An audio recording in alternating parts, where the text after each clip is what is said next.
Welcome back, everybody. Tonight we're kicking off a four-part historic Milwaukee series on Wisconsin Tonight. We're going to look at our city's incredible architecture, but not what you might expect. Some of the most beautiful pieces sit high in the sky. Jessie Garcia reports. Take a stroll on the east side. Those gorgeous houses could make your jaw drop.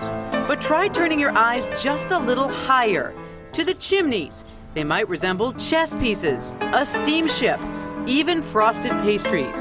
The variety in detail is astounding.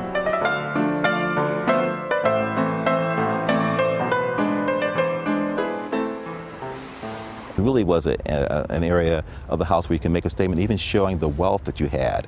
And so these were strictly as decorative elements. Randy Bryant is a Milwaukee architectural historian and the president and CEO of 10 Chimneys Foundation. It was almost like an architect's exclamation point or something. Absolutely.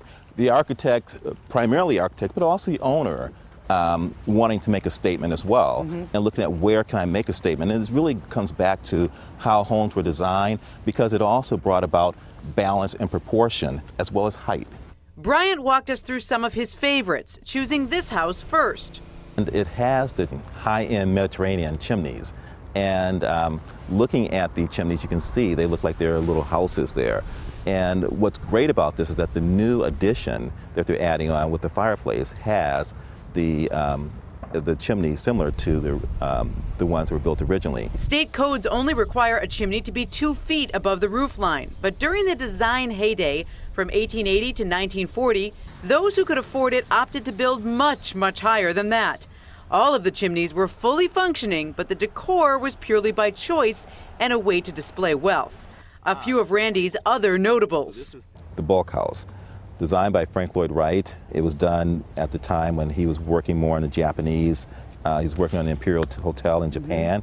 And so the chimneys being the chimney being flat, again, to go with the design of the house. This is a really great house and with great chimneys.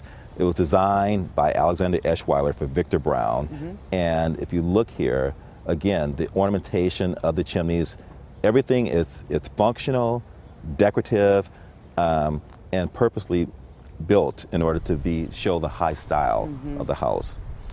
This is a great one here. So this is the Joseph Eline Estates, and this is the Joseph Eline Mansion that was divided up into condominiums back in the 80s. At one point, there was a bear that was on as one of the chimney ornamentation with his butt stuck out to the neighbor's house, indicating a feud that had been taking place there. You can count the number of fireplaces and household appliances by the number of pots you see. Randy took us to another house with 9 chimneys, one of them in the coach house off the back.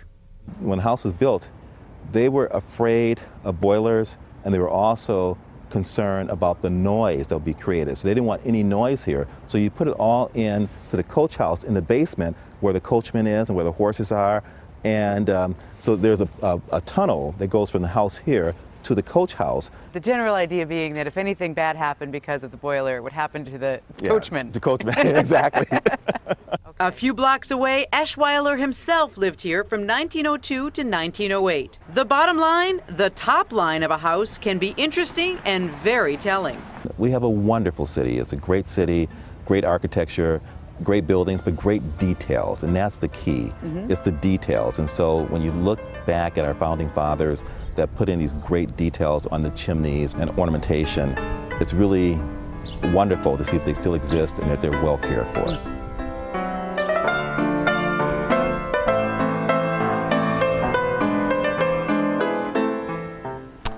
Fascinating. Thank you, Great pictures Jessie. there. Well, our four-part series continues tomorrow night. From gargoyles to widows' walks, we will examine some other features of historic houses. Plus, that park you're visiting might have had something else sitting on it a long time ago. Another Milwaukee history lesson tomorrow on Wisconsin Tonight.